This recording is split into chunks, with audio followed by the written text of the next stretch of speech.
Ang sabi niya, normally iisipin natin parking yan. Mm. Pero wala naman daw gumagawa ng parking na ganon. Kaya ang assumption nila ay lalagyan yan ng cash.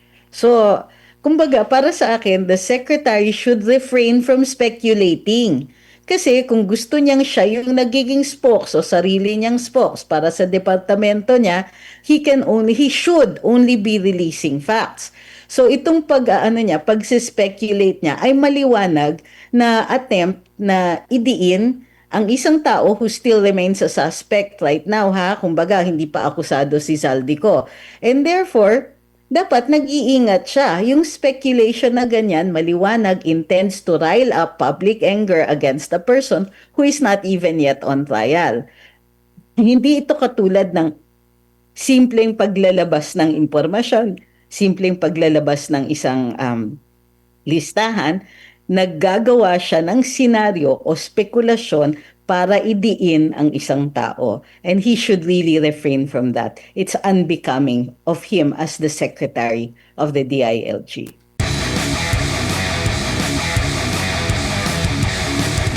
Meron na pong tinorn over na raw ng DPWH yung listahan sa Office of the Ombudsman. Inaasahan nyo ba na kagaya nung pag-claim ni Ombudsman Remulla kahit hindi kinumpirma ng ICC na may warrant of arrest na si Senador Bato de la Rosa, ganito rin kasigasig na ilabas yung listahan na naibigay sa kanila mula sa DPWH mismo, attorney? Actually, hindi. Kasi meron silang ready excuses. Sasabihin nila, it is under investigation and the information is sensitive para daw hindi maano. Ito yung expected natin so that to prevent na tumakas yung mga respondents, to prevent that the objects of investigation will try to hide evidence, hindi nila ilalabas. Pero sa totoo lang, the moment na may nagsabi na may listahan ng DPWH, dun pa lang alam natin na yung mga guilty ay nagtatago na ng mga trails nila, ng ebidensya nila, ng posible ng ill-gotten wealth nila. So, yung ang ini-expect ko dito is that they will give more time to the guilty para makahanap din ng mga legal remedies or possibly not so legal remedies. So no, I'm not expecting such kind of transparency from the office of the ombudsman as of now. Bago lang si partner MJ, nung nakapanayam namin kahapon si Congressman Leviste, kung ilalabas na ba niya at marami kami mga katanungan na makapag, kumbaga at least kumuha ng dagdag na information kung sino-sino yung mga involved. Nabanggit niya yung kanyang pagkaalala dun sa seguridad. So ibig sabihin, hindi basta-basta, hindi simpleng tao ang mga involved dito po. At kumbaga siguro nakikita niya na bilang isang congressman lang, kumbaga medyo alanganin para sa kanya, no? Lalo na sa kanyang security. Do sinasabi naman niya kung may mangyaring masama sa kanya, meron siyang inutusan na ilabas na yung ano. Ang ating government po, lalo na ang presidente, makapangyarihan po yan. So kumbaga hindi mo basta-basta matatakot kumbaga dahil meron niyang sources. Bakit hindi na lang magkusa? Or ang problema lang siguro dito baka mag-lead ito sa mas big fish talaga, attorney. Ano nakikita niyo po rito? Tingin ko for those officials na mas mataas ang posisyon, namimili talaga sila kung anong impormasyon ang gusto nilang ilabas, kung sinong tao ang idadawit at baka nga naman it might lead to very uncomfortable accused, 'di ba? Baka for all we know, yung ibang mga opisyalis ng gobyerno ay sila mismo ang involved kaya ayaw nilang ilabas. So, tingin ko diyan it's parang mafia, may code of silence. So bahagi din ito ng pagpoprotekta sa isa't isa. Kasi pag may isang lumubog, baka matulad kay Saldico at magdadadaldal na rin.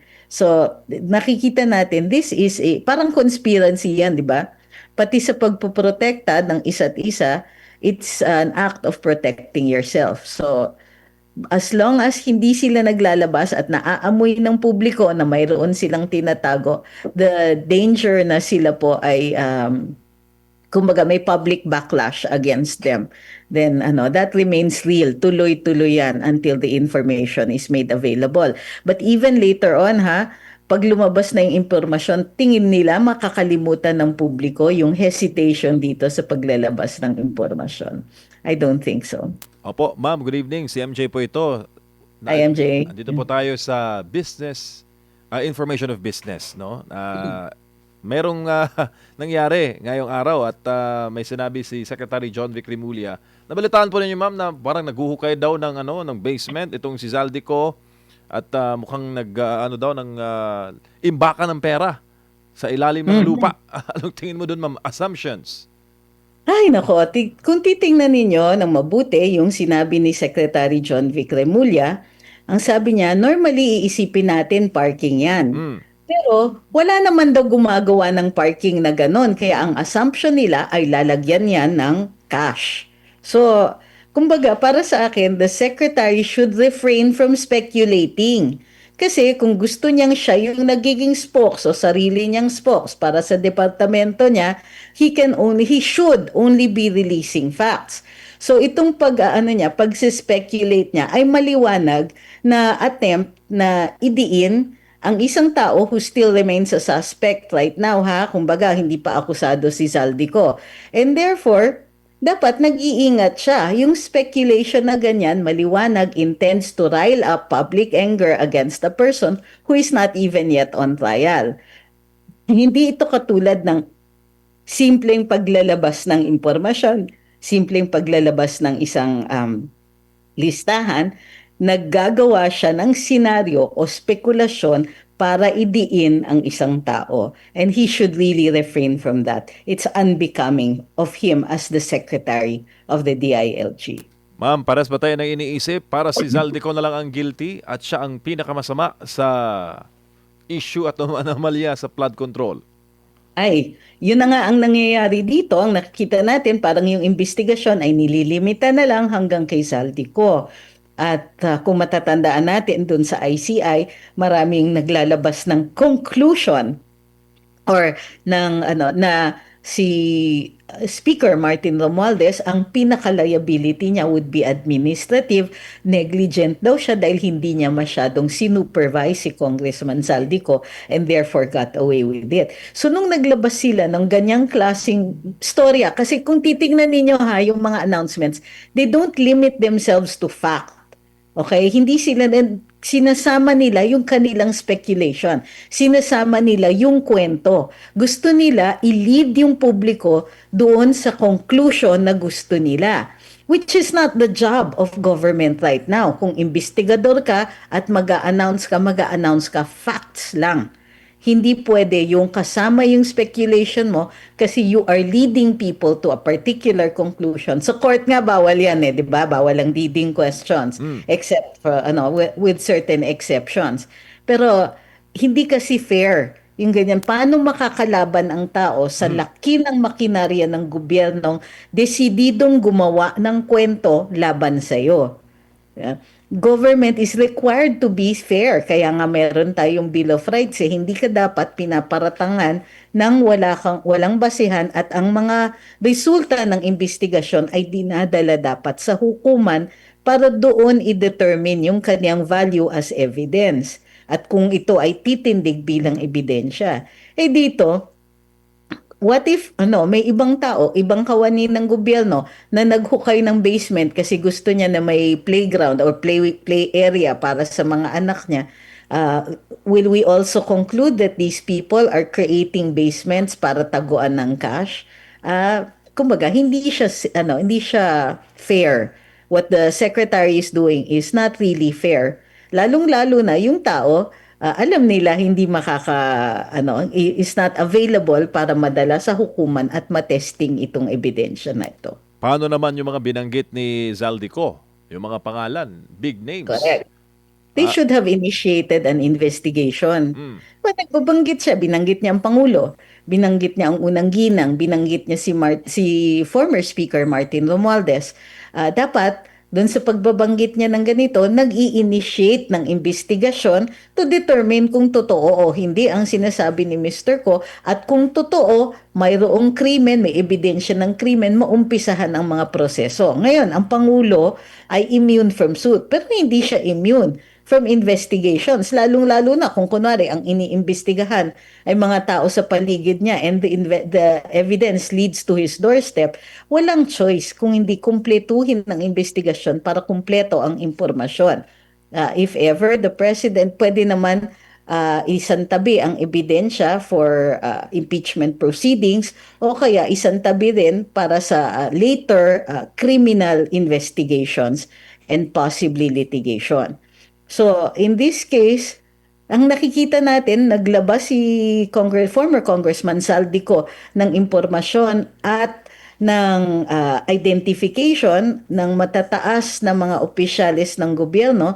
Ang ginagawa ng gobyerno ay dinidefend nila. Imbis na sabihin na, o sige, i-subject din natin to investigation. Kasi hindi naman immune from suit si former speaker. Hindi naman immune from suit ang unang ginang. Kung mayroong impormasyon that warrants an investigation, mas nakakasuspecha, magsususpecha ang publiko kung hindi iniimbestigahan. Yes, it is a statement of somebody under fire. Yes, it is a statement of somebody na wala dito.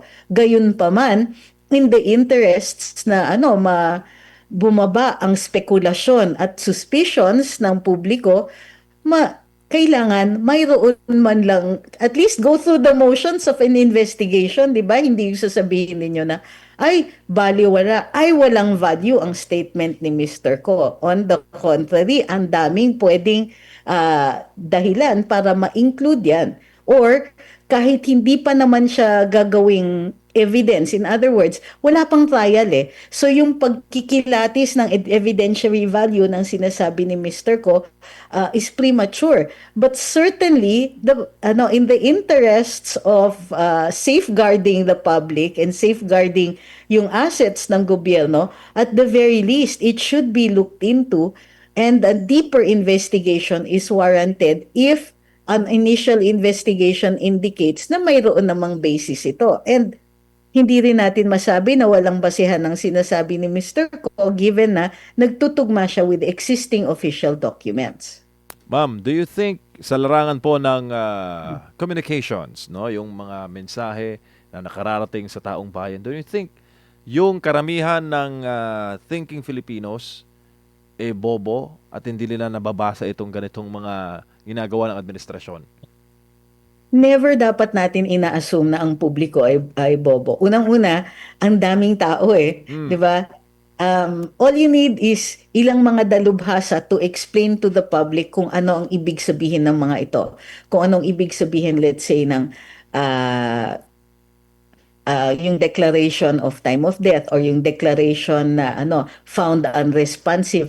Yung mga ganyan, i-explain yan sa publiko. The government does not have a monopoly on expert opinions, kumbaga. So maraming tao ang maaaring kumilatis sa mga sinasabi ng gobyerno at baklasin yung mga yan and to reveal yung mga errors. So ang best bet talaga ng gobyerno is to assume intelligence, to assume na whatever it is they say will be subject to close scrutiny. Because that even on a day-to-day basis, kahit walang skandalo, kahit walang iniimbestigahan, dapat ina-assume natin na ang publiko ay matalino because all it takes is one expert in the audience, in the public, to take you down and take you up, to take the statement apart, and eventually maglulose ng value yan as a pronouncement by government. Magmumukha ngayon ang gobyerno na nagtatago. And again, I'd like to reiterate, the Constitution demands transparency.